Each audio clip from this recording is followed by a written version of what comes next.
And now, WDAM 7 presents Katrina 15 years later.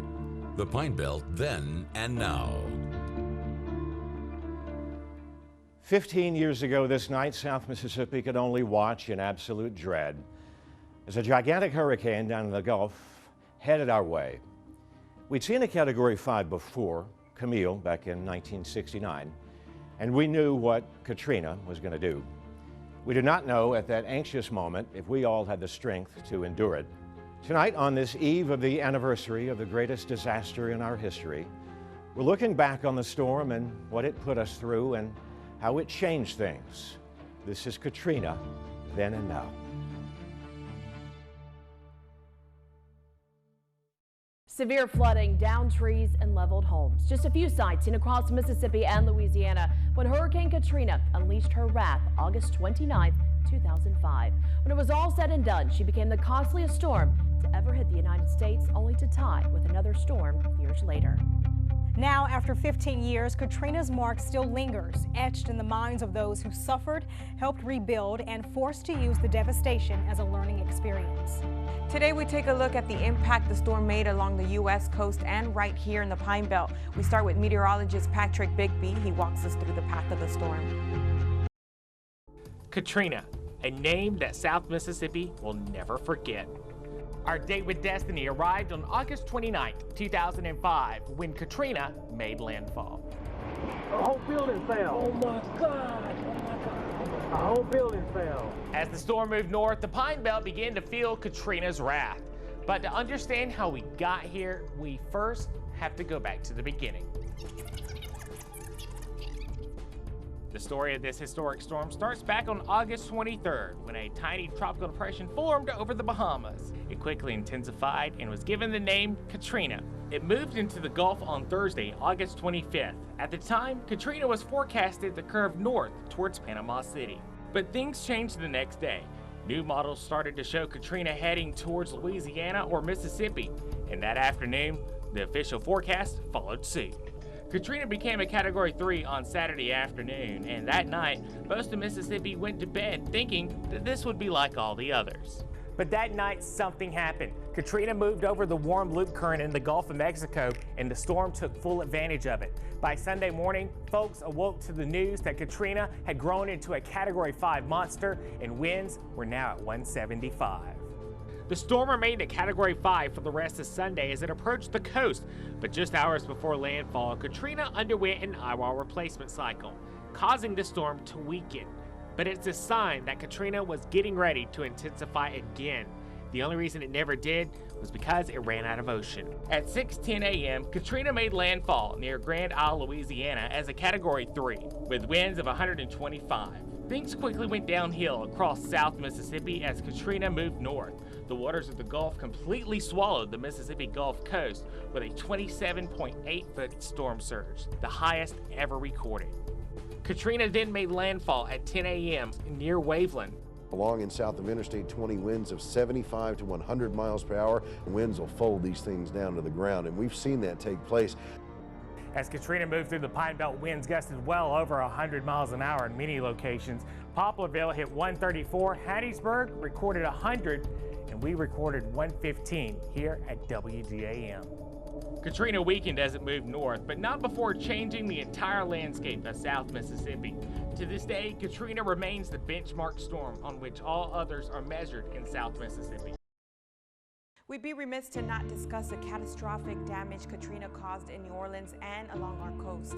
The powerful storm killed more than 1,800 people in Louisiana and Mississippi. In this 15th anniversary, we reflect on the devastation Hurricane Katrina caused. 15 years ago, the lively city forever changed, and the destruction that happened in Louisiana will never be forgotten. Levees across the city broke and streets began to flood, leaving nearly 80% of the city underwater. As a result, hundreds of thousands of people were displaced and more than 1,500 people lost their lives in Louisiana. Here in the Magnolia State, more than 230 people died. While levees and flood wall failures caused much of the damage to New Orleans, a direct hit resulted in the destruction to Mississippi, especially along the Gulf Coast. Cities like Biloxi experienced significant damage, Massive flooding decimated casinos, caused the Biloxi Bridge to collapse, and damaged the lighthouse. Although it has been 15 years, the scars created by the storm are still visible. Of the nearly 285 people killed in Mississippi, 7 happened right here in the Pine Belt.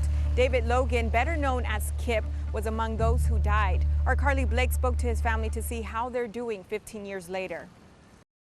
I mean, nobody was prepared for a hurricane like this. I didn't know it was going to be like this. And of course, you know, that happened to be the worst day of my life. 15 years ago, Deborah Logan had no idea her life would change forever. He always loved storms. He loved to see them, and so he was all excited to be able to watch everything on TV. But of course, our electricity went off at 7:45, and then the wind started picking up so crazy. I mean, trees were crashing all day, and it was bad. And Kip was really worried about that one tree, a pine tree that was leaning. Kip decided he would go out and check and see where that tree was going to go. And I was standing in the doorway watching him, and then he kind of like pushed me back and turned back around, and the tree fell. The porch collapsed on him, and he was killed instantly. Even with help from the neighbors, the drive from downtown Laurel to the hospital took nearly 45 minutes to get there. That shouldn't take that long in Laurel. We finally got there, and when we did, it was as if, even though you knew that he was gone, it was as if he was going to be okay.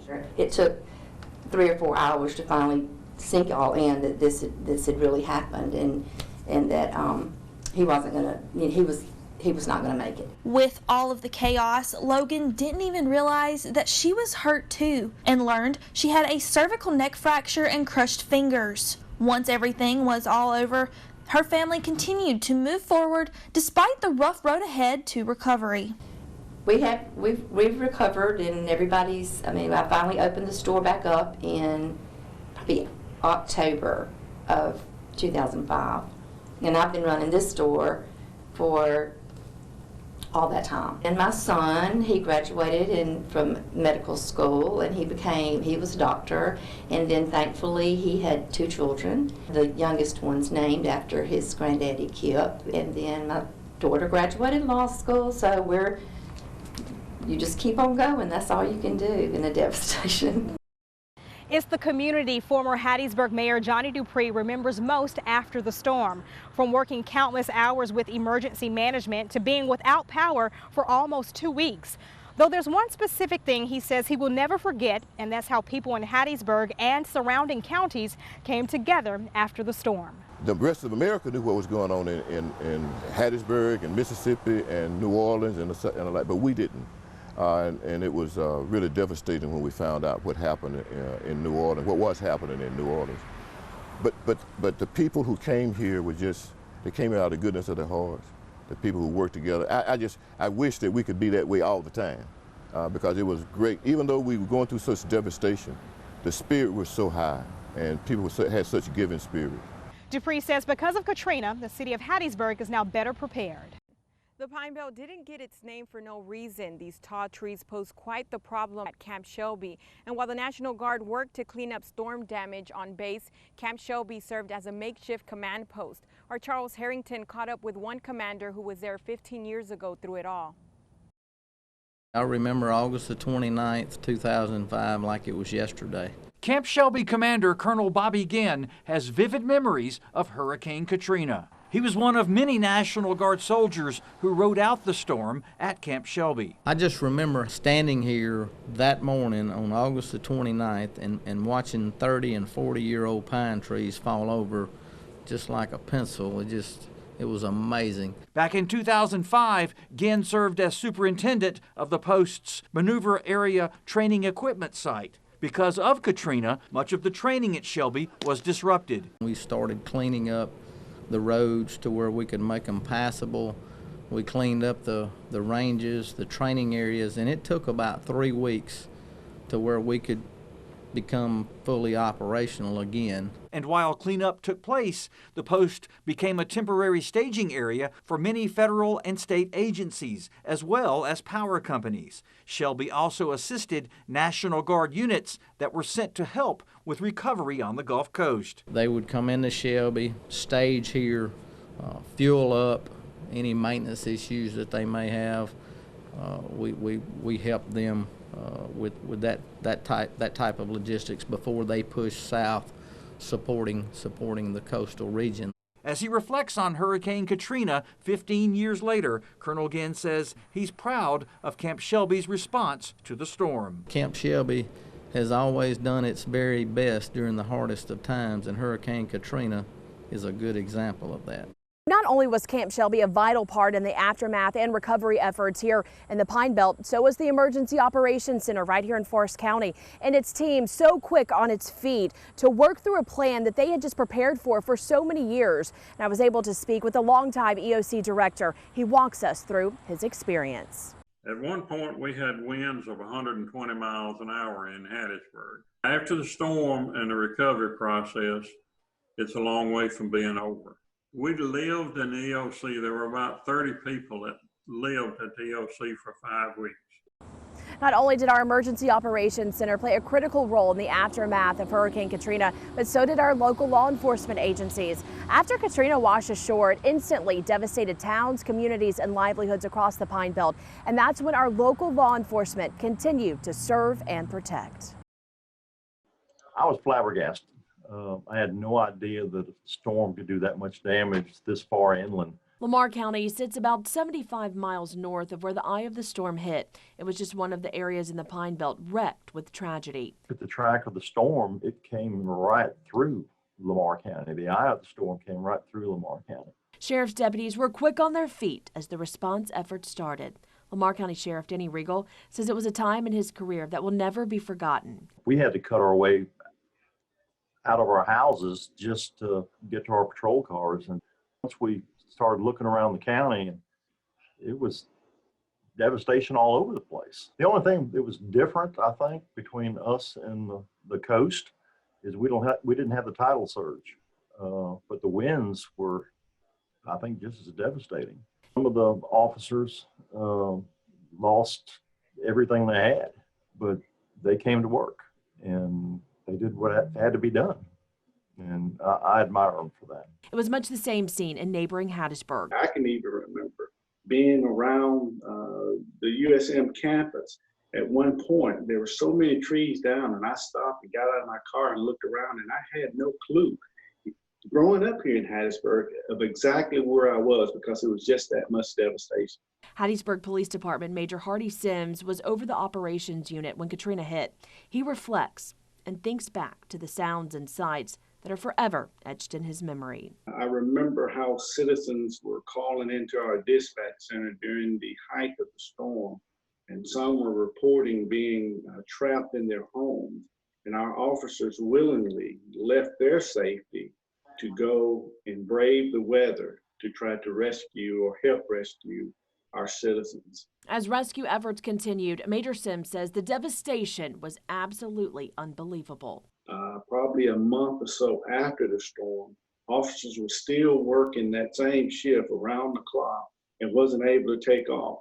And of course, you know, here in Hattiesburg, we didn't have power for a long time, water, there was no gas. Days and months followed that consisted of long hours, much manpower, and no thought of looking back. It was a team effort as first responders pushed forward with volunteers and members of other law enforcement agencies just from not only in our state, but states far away who came to pitch in. It was hard on our law enforcement team and on our city, and we were able to persevere. It really makes you feel proud of what we do because everybody just came together. We've taken you back in time. Next, we'll show you how the storm forced some changes in operations at a local hospital. Plus, we'll introduce you to an organization here in the Pine Belt created after the deadly storm to help with 3 R's.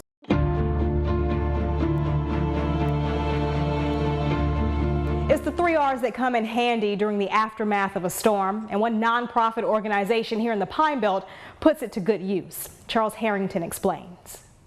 People, lost everything they had. Whole communities were devastated and torn down, and it wasn't a quick fix. It wasn't a Band-Aid that you could put over it and just, get over it. It really took, a whole different approach that we had to take to try to recover our state. And that approach, after Hurricane Katrina, one of long-term recovery, led to the creation of R3SM, or Recover, Rebuild, Restore Southeast Mississippi. The United Way of Southeast Mississippi established the organization in 2006. Out of that, it birthed the agency and a different mindset to really help rebuild a community from the ground up. Through partnerships with various organizations, R3SM has helped many communities overcome the devastating effects of not only Hurricane Katrina, but also other natural disasters like tornadoes and floods. Both local and out-of-state volunteers have assisted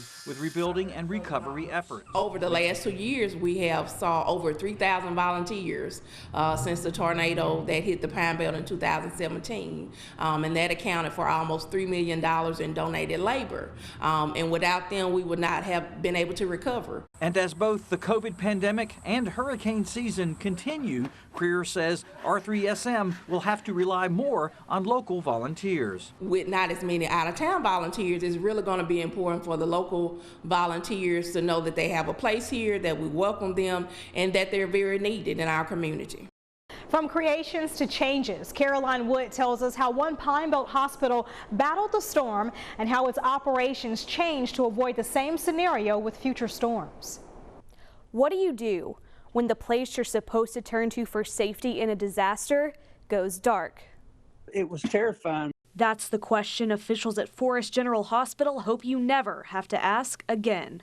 It changed everything. Wayne Landers, the safety program coordinator for Forest General, was working at the hospital the night the storm struck, meaning he saw the devastation and destruction it caused the hospital firsthand. He recalls feeling scared, but knew there was a job to be done. I didn't run around screaming, none of us did. We just buckled our belts and strapped up and did what we had to do. When Hurricane Katrina furiously swept through the Pine Belt, the hospital completely lost power. That was major because that was ICU with no power, NICU with no power, surgery with no power, emergency room with no power, no lights. It was just a bad place to be. Now they're prepared if something like that happens again. We added a generator plant, 7.5 megawatt generator plant with a 40,000 gallon tank for diesel. We put a deep well in. It's about 1,200 feet deep, and it has a 6-inch pipe, so it'll move about 1,100 gallons of water a minute. He notes their reaction to disaster will be better.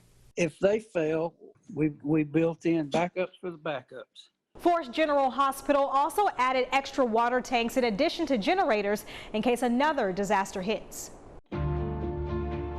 As many in the Pine Belt picked up the pieces after the catastrophic storm, one thing became a welcome distraction.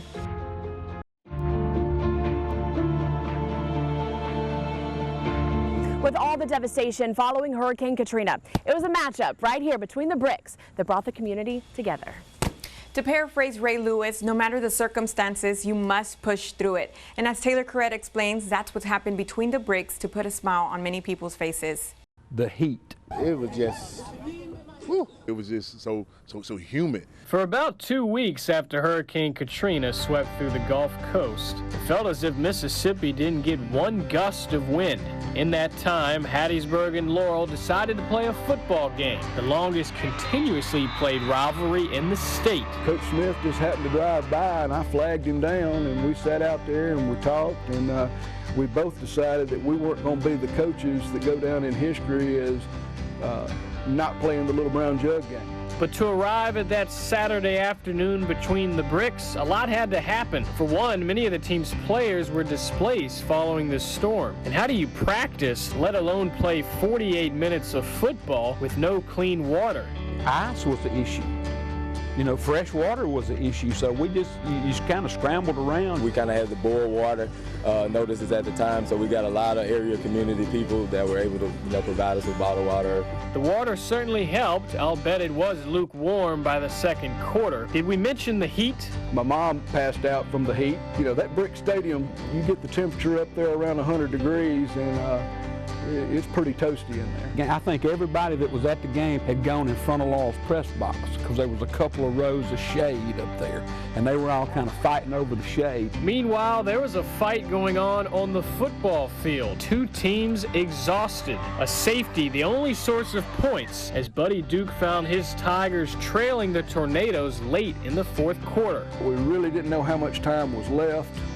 The official would come over about every 30 seconds or every minute and say, you've got this much time left. Oh yeah, no power meant no scoreboard. Desperate for anything positive, Duke drew up a play. Our quarterback, Marcus Barnes, scrambled around and found Frank Lee on the Hattiesburg sideline. In my mind, I can still see the ball in the air, and we've had no offense all day, so what am I thinking? He's gonna trip, he's gonna drop it. And Frank had a little bit of a hamstring problem, so he kind of looked like a dog that got hit by a car running down that sideline.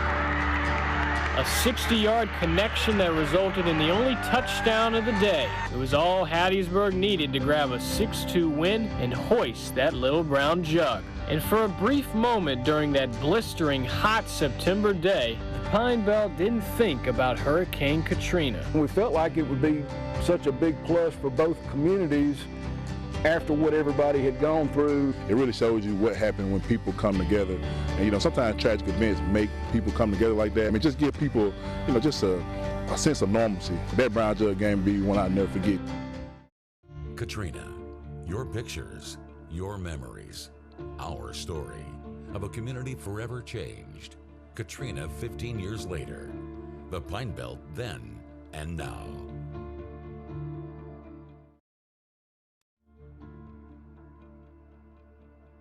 Increasing the accuracy of tracking a storm and its intensity, the goal of NOAA after Hurricane Katrina. Now, more than 15 years later, it's better than ever. Chief Meteorologist Nick Lilia walks us through the process now and then.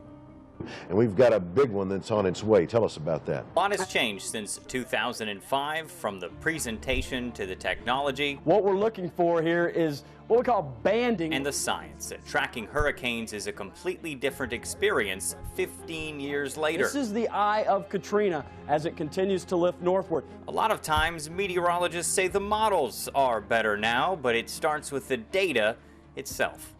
Something as simple as the data we get from the hurricane hunters, because, you know, as you're aware, out over the ocean, there aren't many, if any, observations, and that's what you need for the computer forecast for the models to be accurate. The now better models use that data to make more accurate forecasts. It's really about feeding the data, collecting more of the data, and then more correctly modeling those inner structures and dynamics of a tropical cyclone. In fact, the forecast cone from the National Hurricane Center is now almost twice as accurate 5 days out. Today, in 2020, it's a little more than 40% smaller than it was even back in 2005. So generally what the cone means is that 2/3 of the time, or about 60–70% of the time, the actual center of the hurricane will be within that cone. And of course, in the First Alert Weather Center, we have the ability to distribute all of that upgraded and more accurate information to you faster than we ever have before, to keep you and your family safe. In the 15 years since Katrina, we've faced other tribulations, including right now a pandemic that has turned our lives upside down. Looking back on that terrible August of 2005 reminds us how resourceful we can be, how united as a community, and how strong no matter what. Thanks for watching. Good night. God bless.